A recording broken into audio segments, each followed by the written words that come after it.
Hi everyone, so welcome back to our channel. So continue करते हैं अपनी इस प्लेलिस्ट को और अब देखते हैं कि अब कैसे जो है सीडी पार्ट करते हैं। सीडी पार्ट के अंदर डिप्लॉयमेंट जॉब्स आएंगी। रिक्वायरमेंट है कि भाई हमें डिप्लॉयमेंट जॉब चाहिए। अब डिप्लॉयमेंट जॉब किस लिए चाहिए भाई? हमारे ना इन्वायरमेंट्स है, ये नॉन प्रोड इन्वायरमेंट, ये तीन नॉन प्रोड इन्वायरमेंट है, डेव, क्यूए, स्टेज और एक प्रोडक्शन इन्वायरमेंट है।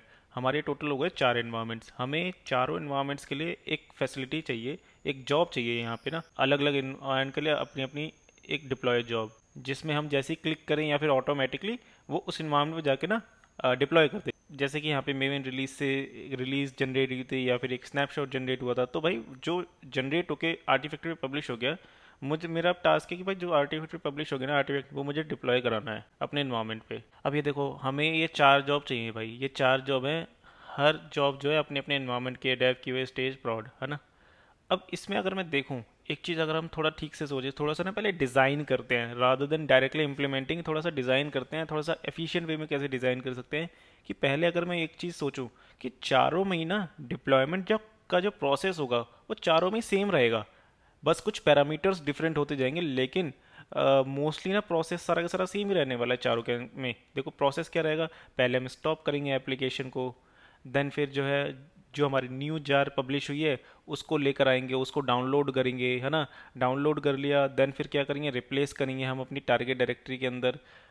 और फिर जब टारगेट डायरेक्टरी के अंदर रिप्लेस हो जाएगी, देन फिर स्टार्ट कर देंगे एप्लीकेशन। ये जो है देखो, ये वाले जो है ये स्टेप्स जो है जेनरिक स्टेप्स होने वाले हैं चारों के चारों केस में। लेकिन क्या होगा, पर इसके अंदर पैरामीटर्स डिफरेंट होते जाएंगे कि भाई टारगेट डायरेक्टरी कौन सी है, अच्छा होस्ट कौन सा है, कौन सी मशीन के अंदर जाके ये सारा का सारा डिप्लॉयमेंट प्रोसेस फॉलो करना है ना।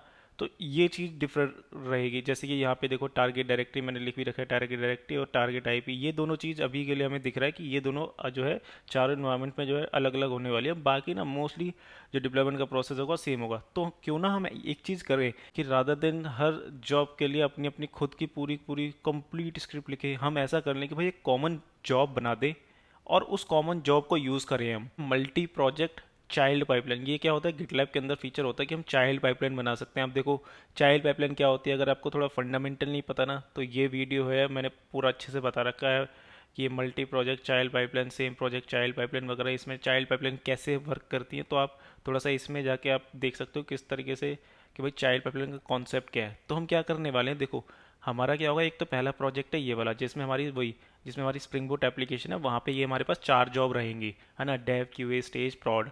और हमारे पास एक कॉमन जॉब बनी होगी, वो होगी यहाँ पे। कॉमन जॉब कहाँ बनी होगी, एक डिफरेंट प्रोजेक्ट में बनी होगी, कॉल्ड इन्वायरमेंट डिप्लॉयमेंट का प्रोजेक्ट होगा, है ना। वहाँ पे एक ये पाइपलाइन बनी होगी और वो पाइपलाइन को ये कॉल करेगी। हमारी कौन सी पाइपलाइन, प्रोजेक्ट वाली पाइपलाइन एज अ सोर्स रहेगी, और डेस्टिनेशन वाली हमारी पाइपलाइन रहेगी इन्वायरमेंट डिप्लॉयमेंट पाइपलाइन, है ना। तो ये जॉब्स जो होंगी डेव, क्यूए, स्टेज, प्रॉड, और ये क्या करेंगे, ये पास करेंगे ये पैरामीटर्स, ये पैरामीटर पास करेंगे और कॉल करेगी इस पाइपलाइंस को, है ना।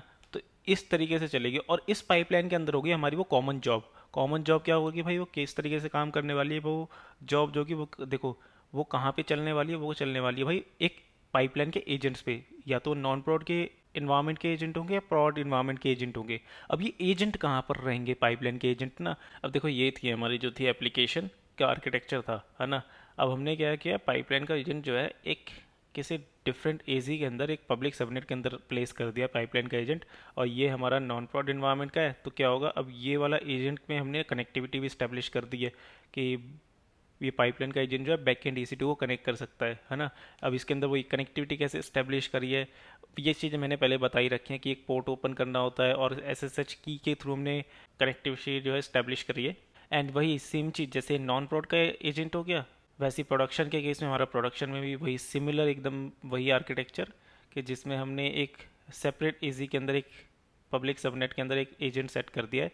तो क्या होगा, जब भी पाइपलाइन चलेगी, जब भी प्रॉड्स के साथ इंटरेक्शन करना होगा, तो ये एजेंट यूज़ होगा, और नॉन प्रोड केस में नॉन प्रोड वाला यूज़ होगा। ठीक है, तो ये है वो एजेंट जहाँ पे जो है एक्चुअल जो है वो डिप्लॉय जॉब जो कि हमारी स्टार्ट होगी, जो रन करना स्टार्ट करेगा, वो ये वाला एजेंट है जिसके बारे में हम यहाँ बात कर रहे हैं ना, ये वाली नॉन प्रॉड प्रॉड इन्वायरमेंट पाइपलाइन एजेंट। तो ये होगा, देखो हमने जो जॉब बना दी, जॉब कहाँ स्टार्ट होगी, वो होगी उस एजेंट के ऊपर।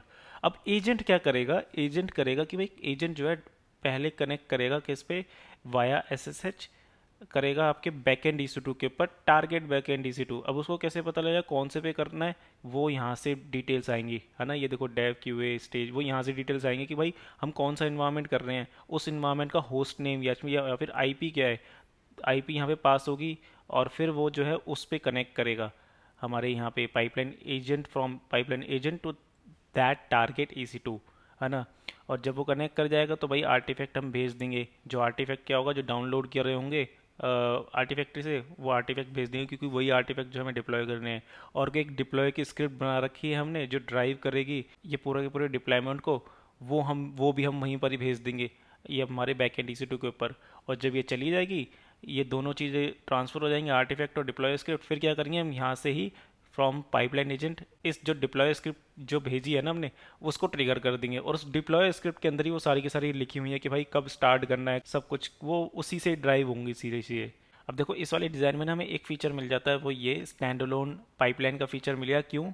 क्योंकि ये जो पाइपलाइन हमारी कॉमन पाइप जॉब है, डिप्लॉय जॉब, वो एक सेपरेट प्रोजेक्ट के अंदर सेट है।